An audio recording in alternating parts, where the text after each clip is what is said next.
you doing, good people? This is the 8-Bit Animal. Okay, so today's game is the first non-portable game featuring this character. It's from the later years of the NES, probably 1993. So it's probably the last big first-party title that Nintendo released on the NES.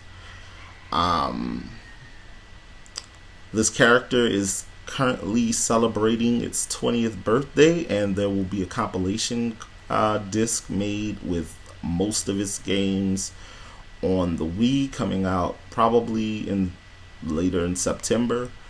And this game was probably one of the first games that I remember that I recognized having an autosave on it.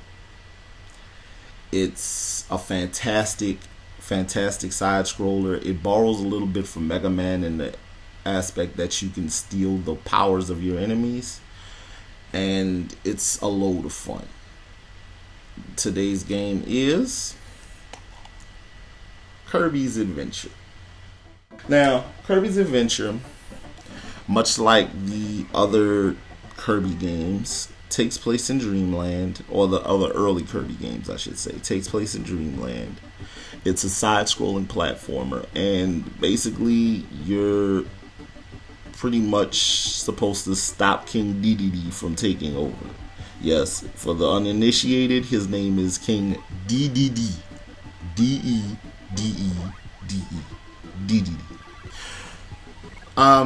Now, the interesting part about Kirby's Adventure is that not only can Kirby fly, Kirby can steal the powers of his enemies, as well as just spit his enemies back out at other enemies as a projectile. This was something that I don't know if they borrowed it from, I don't remember exactly. I think Kirby's Dream Land came out in 89 on the Game Boy, or 90. But either way, it's around the same. He came along around the same time as Yoshi. So this was probably like giving Yoshi two franchises early on, before Kirby really established his own personality.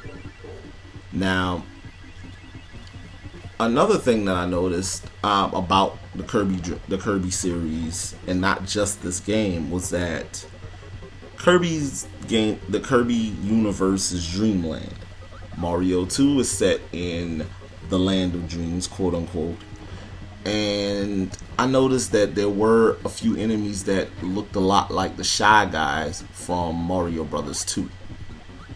So Kirby and Mario could exist in the same universe, theoretically. But that's neither here nor there. Let's get back to the actual game. Kirby's Adventure handles like a dream. It's not a blazingly fast platformer, and it shouldn't be. But the controls are tight and responsive. The platforming is excellent. The levels are well designed. The bosses provide just enough challenge, as do the level layouts. With the like some of the levels, there are narrow passageways that Kirby has to fly through, with spikes on the floor and the ceiling. Those things are par for the course with the 8-bit console generation. They're supposed to be difficult. You get enough different weapon types in the game to pretty much make any job easy. Whether it's the fireball, which propels you forward, the wheel, which will allow you to move very fast down inclines and things like that, destroying anything in your path. The sword, which is great for close-up combat. The cutter, your freeze attack. The spark attack, which does limited splash damage. My favorite attack, the backdrop, which you basically grab your opponent and either suplex or powerbomb them. A lot like one of my favorite wrestlers, Big Van Vader. There's a lot of different things you can make Kirby do, depending on what you want to do. You can swap out weapons at any time. If you collect more than one of a given weapon, it may cause a certain effect. When you beat mid bosses, they give you a power up that you may not find in other spots, like the microphone, which does significant splash damage.